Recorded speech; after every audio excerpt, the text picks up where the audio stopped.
The sinking in 1945 is still considered one of the greatest tragedies in U.S. naval history. The USS Indianapolis's remains were just recently discovered some 72 years after its loss. On August 19th, 2017, a camera 3.5 miles beneath the Philippine Sea found something missing for 72 years. This is definitely the dual 40 millimeter. The depth of water out here and the remote location, it makes it extremely difficult to mount a search and be persistent enough to be successful. The paint on the hull was still intact. The name was still readable on the supply crates.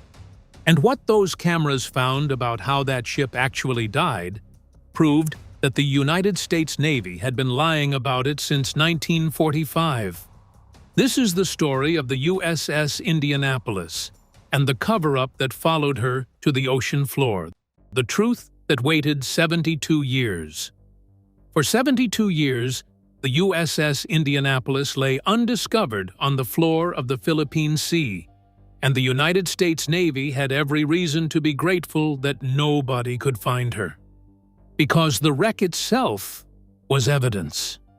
Evidence of what had really happened on the night of July 30th, 1945, and evidence that directly contradicted the official story the Navy had been telling the public and the families of the dead for 7 decades. The search had defeated every previous expedition. The Navy's own estimate of where the ship went down was approximately 40 miles wrong, and the ocean floor in that region is a maze of underwater mountains and canyons at depths exceeding 3 miles. Finding a 610-foot ship in that terrain was, as the Navy's own underwater archaeologists later described it, like finding something on the dark side of the moon. The breakthrough came in 2015, when Navy historian Dr. Richard Hulver discovered a personal account from a World War II veteran who had served aboard a tank landing ship and remembered passing Indianapolis on her final day. Hulver tracked down the deck logs of LST-779 at the National Archives and found the noon position coordinates from July 29, 1945. Combined with drift modeling conducted with the Naval Academy, those coordinates revealed that Indianapolis had been traveling faster and farther west than anyone had calculated. The search area shrank from approximately 3,000 square miles to 600. Paul Allen, co-founder of Microsoft and the son of a World War II Army veteran, deployed his research vessel RV Petrel to search the Philippine Sea. On August 19, 2017, the remotely operated cameras reached the ocean floor at 18,000 feet and found hull number 35 on the wreckage. The paint on the hull was still intact. The words Norfolk Navy Yard were clearly readable on the ship's anchor. Supply crates still displayed the word Indianapolis in perfectly legible letters. 3.5 miles of cold, lightless, oxygen-poor water had sealed the ship in 1945 and kept her exactly as she was. But the preservation was not what mattered most. What mattered was the debris field and what it proved. The bow lay 1.5 miles from the main hull. The forward gun turrets lay 0.5 mile east. The damage patterns across the entire field mapped the trajectory of a ship that had been structurally destroyed in seconds, not by poor seamanship, and not by any decision a captain could have reversed. Every naval archaeologist who reviewed the footage reached the same conclusion. The second torpedo had split Indianapolis nearly to the keel in a single detonation, and nothing could have saved her. The Navy had spent 72 years insisting otherwise. The ocean floor said the Navy was wrong. To understand why that verdict mattered so deeply, you first need to understand what this ship had just done, what was done to her crew in the days that followed, and why the Navy needed a lie badly enough to maintain it for most of a century. The secret that could end a war. The USS Indianapolis was one of the most decorated warships in the United States Navy. She was a 610-foot Portland-class heavy cruiser that had fought in nearly every major Pacific campaign, surviving Pearl Harbor, earning 10 battle stars across Iwo Jima, Okinawa, the Aleutians, and a dozen other engagements. A kamikaze had struck her just 4 months before her final voyage, and her crew had repaired the damage themselves and refused to stop fighting. President Roosevelt had sailed aboard her 3 times. Her captain, Charles Butler McVeigh III, came from 3 generations of admirals and had earned a Silver Star for bravery. He was exactly the officer the Navy trusted with work that could not go wrong. Before dawn on July 16, 1945, men carrying credentials so powerful that senior officers stepped aside without question arrived at Hunters Point Naval Shipyard in San Francisco and loaded 2 categories of cargo onto Indianapolis in under an hour.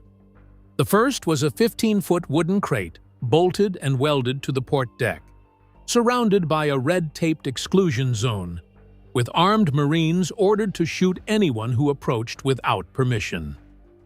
The second was 2 metal cylinders, each about the size of old-fashioned ice cream churns, chained to the floor of the captain's cabin. McVeigh was told only one thing: every hour saved on the voyage would help shorten the war. Inside that crate was the complete firing mechanism for the atomic bomb called Little Boy. Inside those cylinders was 85 pounds of enriched uranium, representing roughly half of the entire American nuclear stockpile at that moment. The Indianapolis was carrying the heart of the world's first nuclear weapon across 5,000 miles of open Pacific Ocean, and almost nobody aboard her knew it. The detail that makes this staggering is the timing. The morning Indianapolis left San Francisco July 16, 1945, was the exact same morning the Trinity test, the world's first nuclear detonation, ignited the desert in New Mexico at 5:29 in the morning. The scientists loading the bomb components had waited for Trinity confirmation before authorizing the uranium to be placed on the ship. Both events happened within hours of each other. The crew had no idea they were sailing into history from both directions at once. 17-year-old Harold Bray, fresh out of boot camp from a small Michigan mining town on his very first assignment, used the mysterious wooden crate as a bench. He recalled that the crew was placing wild bets about what was inside it. Some guessed gold. Some said scented toilet paper for General MacArthur. One bet it was a new aircraft engine. Another guessed whiskey for the end-of-war celebrations. Nobody came close. Indianapolis delivered her cargo at Tinian Island on July 26, 1945, completing the most important delivery in the history of warfare without error. 11 days later, that cargo destroyed Hiroshima and killed approximately 70,000 people in a single instant. But by then, the men who had carried it were already dying in open water for reasons that had nothing to do with Japan. Every warning they were never given. After Tinian, Indianapolis stopped briefly at Guam before heading to Leyte Gulf in the Philippines. The transit was supposed to be routine. It became the worst naval disaster in American history, and almost every failure that caused it was the Navy's own. Captain McVeigh formally requested a destroyer escort for the voyage, standard practice for a heavy cruiser in waters where Japanese submarines had recently been active. His request was denied. He was told the route was safe and the threat was negligible. What McVeigh was not told was that American codebreakers under the Ultra program had already intercepted Japanese communications confirming that submarine I-58 was actively patrolling directly along his assigned route. The officers at routing headquarters had access to that intelligence and said nothing. They denied him the escort, withheld the intelligence, and sent him into submarine-infested waters with false reassurances. McVeigh was also never told that just 6 days before his departure, the destroyer escort USS Underhill had been torpedoed and sunk by a Japanese submarine in the same shipping lanes, killing 112 American sailors. Recent, documented, undeniable proof that Japanese submarines were hunting in those exact waters. Nobody mentioned it to the captain, about to make the same transit without protection. And the Indianapolis carried no sonar. A heavy cruiser sailing into a submarine threat zone had no equipment to detect an incoming torpedo. General Leslie Groves, who ran the Manhattan Project, later stated that Indianapolis was a very poor choice to carry the bomb precisely because she had no underwater detection capability and because a single torpedo could sink her quickly. The Navy knew this. They sent her anyway. The commander of I-58 was Lieutenant Commander Mochitsura Hashimoto, a torpedo specialist, and son of a Shinto priest who had participated in the attack on Pearl Harbor. On the evening of July 29th, his navigators spotted Indianapolis silhouetted against the moonlit horizon. Hashimoto's Khitan pilots begged to be launched, but he chose conventional torpedoes instead, knowing the Khitan had reliability problems and that his firing position was already near perfect. That professional decision proved fatal for 900 men. Had he used the unreliable Khitan, the attack might well have failed entirely. McVeigh sailed on July 28th without an escort, without sonar, without knowledge of the submarine on his route, and without any warning that an American ship had already been sunk in those same waters that week. Every failure that mattered belonged to the institution, not the captain. 12 minutes. At 12 minutes past midnight on July 30th, 1945, Hashimoto fired 6 torpedoes in a spread from 1,500 meters. 2 struck Indianapolis 51 seconds later. The first tore the entire bow off the ship. The second hit amidships directly above the fuel tanks and powder magazines, and both detonated nearly simultaneously. A column of fire erupted hundreds of feet into the night sky. The blast split the ship nearly to the keel, killed more than 150 men in the area above the blast instantly, and destroyed every source of electrical power on the ship in a single moment. Indianapolis was still moving forward at 17 knots with no bow, and seawater was pouring in at a rate no damage control team could address. McVeigh was thrown from his bunk, ran to the bridge, ordered a distress signal sent, and dispatched 2 officers below to assess the damage. Both men disappeared into the flooding ship and were never seen again. The first radio room was completely destroyed. In the second, radio operator Herbert Miner tapped an SOS, watched the transmission meter confirm the signal had gone out, and was ordered off the ship before he could be certain anyone received it. McVeigh gave the order to abandon ship. With all communications destroyed, that order could only travel from mouth to ear through darkness and fire and choking smoke. Not every man heard it. The ship rolled to 90 degrees. Men walked down the curved hull into the ocean below. The propellers rose out of the water, still spinning.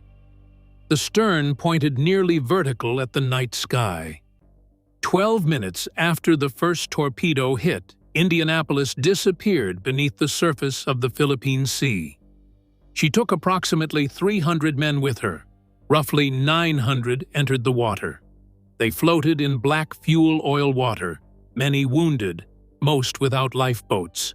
They waited for rescue that they were completely certain was already on its way. 3 United States Navy shore stations had received their SOS. Not one of them acted. At one station, the commanding officer was drunk. At another, he had issued standing orders that he was never to be disturbed under any circumstances. At the third, the duty officer decided the signal was a Japanese deception and dismissed it entirely. 3 choices to do nothing. Between those 3 choices, nearly 600 men were condemned to die in the water before anyone came. When Indianapolis failed to arrive at Leyte Gulf on July 31st, nobody reported her missing. The port director's staff assumed she had been rerouted. Nobody checked. A 610-foot American warship with nearly 1,200 men aboard had vanished from the map, and the Navy had no idea she was gone. 5 days the Navy pretended they did not exist. When the sun came up on July 30th, the survivors found themselves scattered across miles of open ocean with Kapok life vests that were designed to provide buoyancy for 48 hours before becoming waterlogged. The water was warm, which sounds like a mercy, until you understand that warmth accelerates every form of physical deterioration that stress and dehydration can produce in a wounded human body. The oceanic white-tip sharks arrived with the first light. Jacques Cousteau called the oceanic white-tip the most dangerous shark in the sea. In the nutrient-poor open ocean, these animals approach every potential meal with an aggressive persistence that coastal sharks do not display. The sinking drew them from miles away through vibrations, the oil slick and the blood from hundreds of wounded men. They fed on the dead first, then the wounded, then anyone who drifted from the group.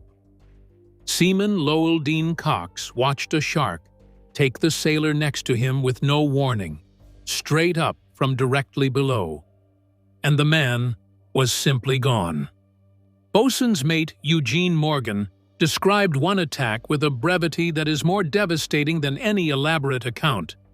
His group had about 15 sailors on a cargo net, and 10 sharks hit it simultaneously. And when it was over, there was nothing left. The survivors learned quickly that staying in the center of the group was the only partial protection available. Men at the edges were taken. Men who drifted were taken. Men already bleeding were taken first. By the second day, severe dehydration had settled across every group. The sun was relentless. Lips cracked. Tongues swelled. And then the hallucinations began. Survivor Tony King, interviewed at 94, still trembled, describing men who became convinced that cold drinks and rescue were just over the horizon, that the Indianapolis was still intact below the surface and they could swim down for fresh water. Some men began drinking the seawater. When you drink seawater, the salt concentration in your blood spikes, and your kidneys pull water from your own tissues in an attempt to compensate, deepening the dehydration instead of relieving it. Violent delirium follows. Faces swell grotesquely. Men foamed at the mouth and turned on their crewmates. Machinist's mate Granville Crane watched men draw knives on their own shipmates, convinced they were surrounded by the enemy. Some dragged others underwater with a grip that could not be broken. Marine Corporal Edgar Harrell, 19 years old and one of only 9 Marines who survived out of 39 aboard, put it plainly: your buddy could become your enemy if he thought you were hiding fresh water in your life jacket. Dr. Lewis Haynes, the ship's senior medical officer, swam among the groups for 4.5 days with nothing in his hands. He checked eye reflexes to determine who was still alive. When a man did not respond, he said the Lord's Prayer, removed the man's life vest to give to someone whose vest was failing, and released the body into the water below. He did this hundreds of times. Decades later, he said he could no longer hear the Lord's Prayer without completely breaking down. By the morning of August 2nd, the dead outnumbered the living. The men still alive had gone more than 90 hours without food or fresh water under a tropical sun with no shade. Many were blind. Most could not stand. They had survived the sharks, the delirium, and the violence of their salt-maddened crewmates, and they were still completely alone. one broken wire, and 300 lives. At 11 in the morning on August 2nd, Lieutenant Wilbur Gwynn took off from Peleliu in a PV-1 Ventura bomber on a routine anti-submarine patrol. He was not looking for survivors. He had received no intelligence suggesting any American vessel was in distress in his sector. He was flying a standard search pattern over open ocean because those were his orders. About 90 minutes into the flight, the plane's trailing antenna wire broke. The gunner assigned to fix it was taking too long, so Gwynn went into the fuselage tunnel himself. While crouched in the belly of the aircraft, he stretched his neck to relieve a cramp and glanced through a small floor porthole. He saw a long black oil slick on the surface below and assumed it was a disabled Japanese submarine. He descended to attack. At 300 feet, about to release depth charges, his crew saw shapes in the water. Not debris, men. Hundreds of oil-blackened, barely moving human beings spread across miles of open ocean. Gwynn radioed his base immediately and was met with disbelief. He kept transmitting as his survivor count climbed from dozens to hundreds, circling overhead for hours and dropping emergency supplies. For the survivors in the water, watching that plane circle was the first confirmation in 4.5 days that someone in the world had noticed they were there. Survivor Dick Thelen said afterward that if Gwynn had been looking in any other direction when he stretched his neck that morning, none of them would have made it. The rescue of 316 men rested entirely on a broken antenna wire and a cramped neck muscle. Lieutenant Adrian Marks arrived in a PBY Catalina flying boat within hours. He could see shark fins cutting between the survivors from the air. He watched a shark drag a man underwater in real time. His standing orders explicitly prohibited open ocean landings because swells could destroy the aircraft on impact. He polled his crew. Every man voted to land. He landed. The plane bounced 15 feet off the first wave, tearing seams and popping rivets throughout the hull. His crew stuffed holes with pencils and rags and bailed water by the bucket through the night. Marks taxied toward the most isolated survivors first, pulled men aboard until the fuselage was full, then began lashing survivors to the wings themselves with parachute cord. Men were strapped flat to both wings in the darkness above water, where the sharks still circled. By the time rescue ships arrived, Marks had saved 56 lives, and his aircraft was permanently destroyed. He had traded a Navy airplane for 56 human beings. USS Cecil Doyle arrived just after midnight on August 3rd. Her captain ordered his searchlights aimed directly into the sky, violating every wartime blackout protocol because he wanted the survivors to see rescue coming. Survivor Joe Kiselica later said those rising beams of light made him believe he had died and was ascending toward heaven on one of them. Of the roughly 900 men who had entered the water 4.5 days earlier, 316 were pulled out alive. The sinking of Indianapolis remains the single greatest loss of life at sea from one ship in United States Navy history. The shark attacks that followed remain the deadliest documented mass shark attack on human beings ever recorded. The officer of the Navy fed to the public. 4 months after the rescue, the United States Navy convened a court-martial in Washington. The hearing opened on December 3, 1945. The defendant was Captain Charles Butler McVeigh III. He was charged with failing to order abandoned ship quickly enough and with failing to zigzag his vessel to avoid the submarine attack. He was acquitted on the first charge and convicted on the second. The institutional calculation was straightforward and brutal. The Navy had failed at 7 distinct points in the chain of command that should have protected 1,200 men. If those failures became the public story, they would invite congressional scrutiny and demand accountability from admirals and commodores at the highest levels. A court-martialed captain was far more useful to the institution than an honest accounting of what had actually gone wrong. Consider what had to be deliberately ignored to reach a conviction. McVeigh's routing orders explicitly stated that zigzagging was at his discretion based on conditions. The Navy had withheld the ultra-intelligence confirming a submarine on his route. The Navy had denied his formal escort request. The Navy had failed to notice the ship was missing for 5 days. And in an unprecedented move in American military legal history, the Navy flew Commander Hashimoto from Japan to testify for the prosecution against the man who had commanded the ship. He sank. Hashimoto stood in that courtroom and stated under oath that zigzagging would have made absolutely no difference to his attack. He said he had a near-perfect firing solution and would have sunk Indianapolis regardless. The enemy who fired the torpedoes said the captain was not responsible. The Navy convicted McVeigh anyway. He became the only commanding officer in United States Navy history to be court-martialed for losing his ship to enemy action during World War II.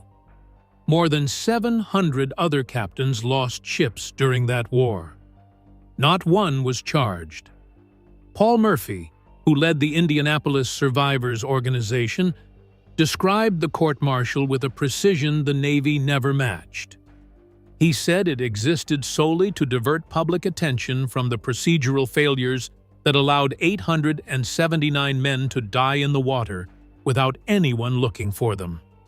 For the next 23 years, McVeigh received hate mail from families of the dead. One Christmas card told him that the family's holiday would be much happier if he had not killed their son. His wife died of cancer in 1961.